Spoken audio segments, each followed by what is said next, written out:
Outlook brings to you excerpts from its latest issue titled Rediscovery. At a time when the polity refuses to forget Nehru for a host of reasons, in the Outlook's latest issue, we look at the time and decisions of Nehru, the white, black, and the grey, going beyond the binaries and looking at the politics around his personality, and the historic successes and blunders that are so often discussed today.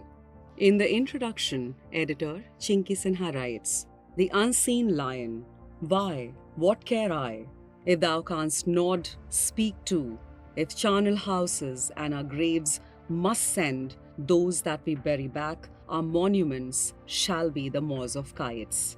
Macbeth to Banquo's Ghost. When India became a republic on January 26, 1950, four sculpted Asiatic lions were incorporated into the national emblem, inspired by the lion capital of the modern Emperor Ashoka, who had mounted them on top of the Sarnath pillar in 250 BCE. With a Dharma Chakra in the center, flanked by a bull and a horse, the national emblem had Satyamev Jayate inscribed on it in Devanagari from the Mundaka Upanishad, which means truth alone triumphs. In 2022, the lions of the national emblem on top of the new parliament, unveiled by Prime Minister Narendra Modi, were more aggressive, and a controversy about how they looked ensued. Much has changed since India became an independent country, and public discourse about many figures and facts over the years reflect the changing Indian state and social and political environment. India's first Prime Minister Jawaharlal Nehru remains a controversial figure, and like Banquo's ghost in Shakespeare's Macbeth, he continues to haunt everyone. Nehru is often criticized for his decisions. He is also hailed as a cosmopolitan and inclusive politician who kept religion out of politics. Sometimes he is accused of other things like having affairs and sending his linen to Paris for cleaning. Recently, in his reply to the motion of thanks on the President's address in the Rajya Sabha, Modi read out from a letter by Nehru dated June 27, 1961, and said that Nehru didn't like the reservations in any form. It shows that Congress has always been against reservation.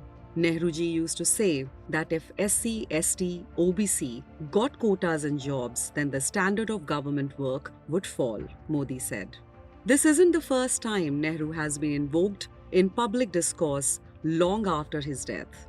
In 2022, on the 75th anniversary of Jammu and Kashmir's accession to India, Nehru was again invoked. By nullifying Article 370, which had granted the erstwhile states special rights, Modi had corrected those blunders. The Fourth World, an artwork by artist Riaz Komu, captures the state of politics and public discourse in India today. Only three lions meet the eye, and the fourth one stands at the back. Komu looks at the disappearing act of the fourth, which vanishes as the sculpture starts to rotate, and says that it signifies the unseen forces that affect everything, which we are unable to control. That's how the equilibrium is upset. This issue is a reflection of the state of state, an attempt to make sense of the times. It was Nehru who had proposed to have the Ashoka lion capital represent the sovereignty of the republic. Nehru had to lead a new country. The world was in a time of crisis. His choice of the national emblem was based on Ashoka's commitment to the wheel of law and a recognition of the dignity of all humans.